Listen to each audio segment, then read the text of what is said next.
Dear students, अस्सलाम वालेकुम। मैं आपका होस्ट आपके फेवरेट तलीमी रहनुमाई के specially designed NMD cat beauty education channel से दोबारा आपकी खिदमत में हाजिर हूँ। आज जो मेरी वीडियो हो वो बहुत इंपॉर्टेंट है। ये बेसिकली अली रजा साहब जो है vice president Pakistan medical commission के वाइस चेयरमैन वाइस प्रेसिडेंट, उनका एक्सक्लूसिव इंटरव्यू है। ये आपके लिए मैं पेश कर रहा हूँ, ये आप चेक करें। अभी आप मुलाजा फरमाएं, ये आप सामने। गुज़िश्ता साल मेडिकल में दाखिले के एंट्री टेस्ट में जब सिर्फ 20 दिन का वक्त रह गया था एंड आखिरी वक्त पर पीएमसी ने एक ही सिलेबस के तहत पूरे मुल्क में एंट्री टेस्ट लेने का ऐलान कर दिया था। एंट्री टेस्ट में तैयारी के लिए कम वक्त मिलने पर इम्तिहान की तैयारी करने वाले तलबा सड़कों पर आए।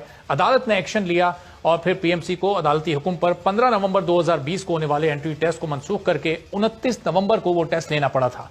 लेकिन पीएमसी की खामियां यहीं पर खत्म नहीं होती, बल्कि मेडिकल एंट्री टेस्ट में आउट ऑफ सिलेबस सवालात और मार्क्स में गड़बड़ पर सिंध हाई कोर्ट ने एक बार फिर पीएमसी की सरजनिश की थी और एंट्री टेस्ट के रिजल्ट को सही करने का हुक्म भी दिया गया था। लेकिन अपनी गलतियों को ठीक करने के बजाय पाकिस्तान मेडिकल कमीशन के वाइस प्रेसिडेंट अली रजा साहब हमारे साथ पिछले साल भी मौजूद थे। उन्होंने कहा था कि मीडिया मिसलीड कर रहा है, गलत खबरें फैलाकर स्टूडेंट्स को गुमराह किया जा रहा है। मगर अभी पिछले साल के मसाइल मुकम्मल तौर पर हल नहीं हुए थे कि पीएमसी ने मेडिकल स्टूडेंट्स के लिए अब एक और मसला खड़ा कर दिया है। गुज़िश्ता साल की तरह इस साल भी पीएमसी के तहत होने वाले एमडी कैट का इम्तिहान मुतनाज़ बन गया है। 30 अगस्त से ये पेपर शुरू हुए हैं, ये टेस्ट शुरू हुआ जो कि ऑनलाइन लिया जा रहा है और ये 30 सितंबर तक चलेगा। लेकिन ऑनलाइन होने वाले टेस्ट तलबा के लिए मुस्तकिल मुश्किल का बाइस बना हुआ है। स्टूडेंट्स इस पर प्रोटेस्ट भी कर रहे हैं। पिछले साल की तरह इस साल भी एमडी कैट का ये टेस्ट पीएमसी की क्रेडिबिलिटी पर कई सवालात उठा रहा है। मुल्क के कई ऐसे इलाके हैं जहां पर लोड शेडिंग की कोई टाइमिंग नहीं होती, इंटरनेट कनेक्शन का कोई भरोसा नहीं होता और तलबा ये शिकायत कर रहे हैं कि अगर ये टेस्ट के दौरान वाईफाई कनेक्शन या इंटरनेट कनेक्शन कहीं मुनक़ता हो जाता है तो फिर उससे पहले के जो सवालात होते हैं नतीजे से वो गायब हो जाते हैं, उनके नंबर्स उनको नहीं मिल पा रहे। इसके अलावा भी कुछ शिकायत स्टूडेंट्स को हैं। उन्होंने एहतजाज भी गुज़िश्ता रोज़ कोयटा में किया, जहां पे पुलिस ने भी उन पर धावा बोला। अभी क्यों स्टूडेंट्स को ये शिकायत हैं, उनको की क्यों नहीं फराम की जा रही, वो टेस्ट के बाद अपना रिजल्ट क्यों नहीं देख सकते और किस हद तक प्रॉब्लम ये तलबा के लिए क्रिएट कर रहे हैं। तमाम सवालों के जवाब जानने की कोशिश करते हैं। अली रजा साहब हमारे साथ मौजूद हैं, वाइस प्रेसिडेंट। अली रजा साहब, ये ज़ाहिर पिछले साल सिलेबस का एक इशू हुआ था, उस वक्त भी अदालती ऑर्डर पर आपको टेस्ट आगे करना पड़ा था। अब ये जो टेस्ट का तरीकेकार है ये 30 अगस्त से 30 सितंबर तक, अब जो स्टूडेंट्स आखिर में टेस्ट देंगे उनको तो तैयारी का फिर बहुत ज्यादा टाइम मिल जाएगा। अली रजा साहब, पहले मैं आपकी एक बात को दुरुस्त कर दूं। पिछले साल सिंध हाई कोर्ट ने कोई ऐसा ऑर्डर नहीं किया था जिसमें उन्होंने ये कहा था कि हमारा रिजल्ट गलत है और रिजल्ट को ठीक करिए। सिंध हाई कोर्ट ने सिर्फ पिछले साल ये कहा था कि एकेडमिक बोर्ड, कानून के तहत एकेडमिक बोर्ड को सिलेबस अप्रूव करना है, वो पहले अप्रूव करवा लीजिए फिर इम्तिहान लीजिए। इसके लिए 15 दिन आगे किया गया। तो प्लीज फैक्ट्स को ठीक कर लीजिए। अच्छा, दूसरी चीज जहां तक ये है कि बच्चों को टाइम मिलना, देखिए कंप्यूटर बेस्ड एग्जाम है, दुनिया भर में कंप्यूटर बेस्ड एग्जाम जो होते हैं एक दिन में नहीं होते। 2 लाख बच्चे हैं, 2 लाख बच्चे आप एक दिन में कंप्यूटर बेस्ड एग्जाम कहीं भी नहीं हो सकता। जहां तक बच्चों का ताल्लुक है उनको ये पता है कि इम्तिहान 30 अगस्त से शुरू हुआ। दे शुड बी रेडी, उनकी तैयारी मुकम्मल होनी चाहिए 30 अगस्त तक। अब अगर एक बच्चे का इम्तिहान 30 को शेड्यूल हुआ, एक बच्चे का 15 को हुआ, एक को 28 का हुआ, वो उनकी शेड्यूलिंग पे है, उसकी भी पॉलिसी है। जो बच्चे पहले रजिस्टर हुए उनको प्रायोरिटी दी गई डेट की। डेट बच्चों ने खुद चूज की, जिसकी रजिस्ट्रेशन पहले थी उसको उसकी तारीख मिली है, जिसको रजिस्ट्रेशन बाद में की उसकी तारीख उसके हिसाब से नेक्स्ट डेट आ गई। तो ये इशू नहीं, देखिए वो तैयारी उनकी मुकम्मल होनी चाहिए थी 30 अगस्त तक किसी भी इम्तिहान के लिए। इसमें डेट शीट के हिसाब से आप ये नहीं कर सकते। लेकिन दूसरा जो इशू उठाया जा रहा है इस वक्त, जो आपने अभी जिक्र किया कि जी जगह पे बिजली नहीं है, इंटरनेट कनेक्शन गिर जाता है और उनके सवालात के जवाबात पूरे रिकॉर्ड नहीं होते, ये कंप्लीट मिस इन्फॉर्मेशन है और ये फैलाई जा रही है और गलत बात, और इसको हम बिल्कुल क्लैरिफाई करने वाले। देखिए पहली बात, ये पूरा एग्जामिनेशन सिस्टम इंटरनेट पे चलता ही नहीं, ये लोकल एरिया नेटवर्क होता है वायरलेस बेस, उस पर चलता है। अच्छा। हर एग्जामिनेशन सेंटर खुद एक पूरा एग्जामिनेशन सिस्टम है, इसमें कोई इंटरनेट से ताल्लुक ही नहीं। तो इंटरनेट गिरना या बिजली गिरना इसका कोई ताल्लुक नहीं होगा। नंबर 2, हर सेंटर के ऊपर जनरेटर्स और यूपीएस लगे हुए हैं, तो ये कहीं भी आप किसी भी सेंटर से आपको खबर नहीं आई कि बिजली बंद हो, वो भी नहीं। तो अली रजा साहब, फिर स्टूडेंट्स की शिकायत क्यों कर रहे हैं कि ये 80-85% स्टूडेंट्स को फेल किया जा रहा है और बहुत कम स्टूडेंट्स पहली बात मुझे आप ये बताइए कि ये जो आप कह रहे हैं 80% बच्चों को फेल किया जा रहा है, पहली बात है इम्तिहान का जो भी रिजल्ट होगा वो तो आएगा, क्यूमुलेटिव होगा, जाके अक्टूबर में। अभी ये किस बच्चे को और किसको पता है कि कितने बच्चे पास हुए और कितने फेल हुए? 40,000 बच्चे इम्तिहान तकरीबन ले चुके हैं आज। ना आपको पता है ना मुझे पता है इसका कि उस 40,000 में से कितने एग्जैक्टली पास हुए, कितने फेल हुए। हर बच्चे का रिजल्ट उसको इंडिविजुअली उसके सिक्योर्ड पासवर्ड के लिंक के ऊपर जाता है। तो या तो मुझे कोई ये बता दे कि 40,000 बच्चों ने अपना रिजल्ट किसी ने क्यूमुलेटिव जमा किया है, तो मैं तो मान जाऊं इस बात से। वरना देखिए ये सब चहमोगोइयां हैं। लेकिन नहीं अली साहब, वो इंडिविजुअल बेसिस पे जब एक दूसरे से राब्ते कर रहे हैं और जाहिर है एक से एक वो दूसरे को बता रहे हैं, तो वो कलेक्टिव करके वो रिजल्ट फिर इसी तरह से अनाउंस कर।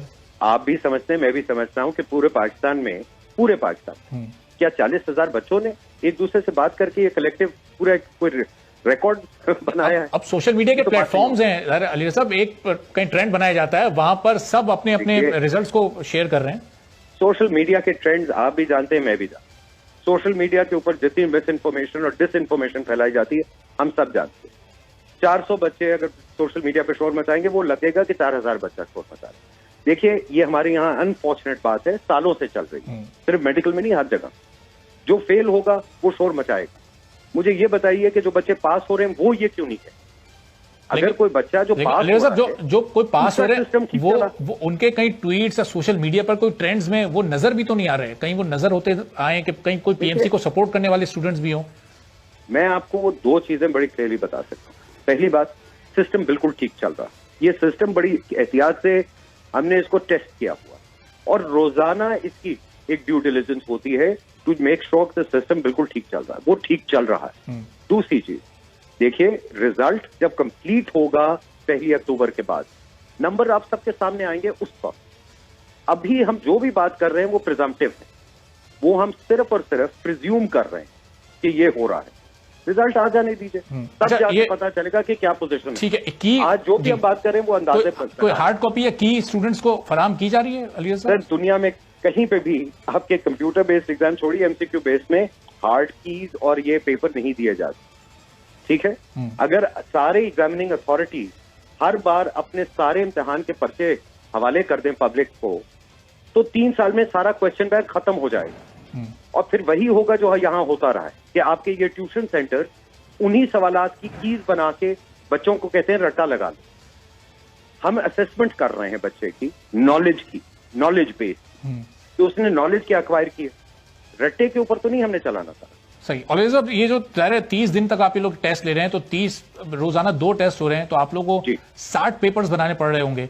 ये कहीं लॉ में ऐसा पीएमसी के अपने कहीं कवानीन में ये चीज मौजूद है कि आपको एक टेस्ट के लिए अलग अलग पेपर्स आप ले सकते हैं, या एक ही पेपर के तहत आपको? क्योंकि पीएमडीसी के दौर में तो ये एक ही पेपर हुआ करता था यूएचएस का। देखिए बिल्कुल है मौजूद, और बल्कि इस पे सिंध हाईकोर्ट में पिछले साल एक सवाल उठाया गया था और सिंध हाईकोर्ट ने होल्ड किया था कि नहीं आप कर सकते हैं। पेपर जो कानून में लिखा है वो ये है कि आप हर बच्चे का सिर्फ एक ही एमडी कैट लेंगे, यानी 1 साल में बच्चा एक बार एमडी कैट दे।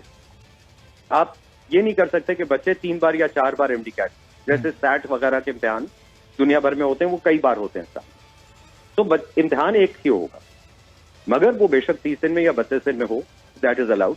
इस साल भी हमने 9 और 10 अक्टूबर को कोविड के बच्चे जो इफेक्ट हो रहे हैं उनके लिए डेट्स रखी हैं ताकि वो आके वो दे सके इम्तिहान, बिकॉज वो नॉर्मल डेट पे नहीं दे पाएंगे। अच्छा, ये जो अलग आपने कहा कि अभी ये जो पास होने वाले हैं वो शोर नहीं मचा रहे, ये जो 4-4 साल मेहनत करके लोग पास हो रहे हैं, फिर आपने उन पर एनएलई का एक और एग्जाम लगा दिया है, तो शोर वो भी मचा रहे हैं। बड़ा प्रोटेस्ट अभी उस पर हुआ है, क्यों ये एनएलई को नाफिज किया गया? नहीं देखिए, एनएलई का इम्तिहान तो 5 साल के बाद होगा जब वो ग्रेजुएट करेंगे। वो क्यों होगा? जब वो ग्रेजुएट 5 साल कर चुके होंगे, वो डॉक्टर बन चुके होंगे, उसके बाद ये टेस्ट देना क्यों उनके लिए जरूरी होगा? क्योंकि 176 कॉलेजेस हैं पाकिस्तान में जो मेडिसिन पढ़ाते हैं, तो पढ़ के जब बच्चा निकलेगा उसके बाद हाउस जॉब करेगा, एक हम लाइसेंस का इम्तिहान कानून ने लगाया है, मैंने नहीं लगाया, पीएमसी ने नहीं लगाया, कानून ने लगाया। लेकिन तजवीज तो पीएमसी की तजवीज पर ही लगाया हुआ ना कानून ने? जी, कानून ने इसलिए लगाया है, बड़ी सिंपल सी बात कि आई थिंक ये पूरे पाकिस्तान का इंटरेस्ट है कि जो डॉक्टर जिसके हाथ में हम लाइसेंस दें वो इंशाल्लाह उसकी सर्टिफिकेशन है कि ये सेफ डॉक्टर है। अच्छा, मैं और आप हम सब यही चाहेंगे कि जब हम किसी अस्पताल में जाएं तो वहां पे जो डॉक्टर है हमें ये ट्रस्ट और फेथ होना चाहिए कि ये सेफ डॉक्टर, ये लाइसेंस है।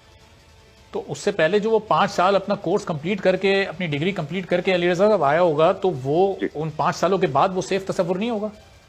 आप ये सवाल कभी सुप्रीम कोर्ट से पूछिए कि उन्होंने कानून के पेशे पे, उनके अपने पेशे पे क्यों लाइसेंस का इम्तिहान लगाया, जहां पे बच्चे 5 साल पढ़ने के बाद बाहर आएंगे LLB करके, तो उनसे क्यों लाइसेंस का इम्तिहान लिया जाता। ये देखिए दुनिया भर में हर जगह है। लाइसेंसिंग की तो चीज से मुझे नहीं समझ आई आज तक कि लोग क्यों डरते हैं।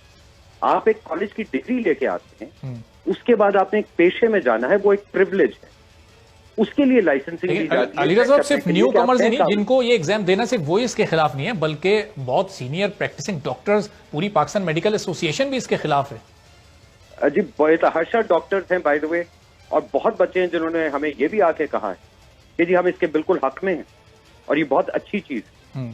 लेकिन अलीरज़ा साहब, ये जो बच्चे स्टूडेंट्स भी डॉक्टर्स आपके हक में होते हैं, वो कहीं ना हमें कहीं नजर आते हैं स्ट्रीट्स पर, ना वो हमें कहीं सोशल मीडिया पर नजर आते हैं। ये देखिए जी, ये तो अनफॉर्चुनेटली आप सब जानते हैं, मैं भी जानता हूं, ये एक हमारे यहाँ एक कल्चर है, जो हक में बोलना चाहता है वो बोलता नहीं है, खामोश रहता है, और वो मचाते हैं जो खिलाफ होते हैं। ये हमारा एक अनफॉर्चुनेट एक कल्चरल ट्रेंड बन चुका है इस मुल्क में। इसको हमें दुरुस्त करना पड़ेगा किसी दिन, कि भाई हम लोग सबका हक है बोलने का और हम सबको बोलना चाहिए। सब्सक्राइब करें और बेल दबाएं ताकि कोई खबर रह न जाए।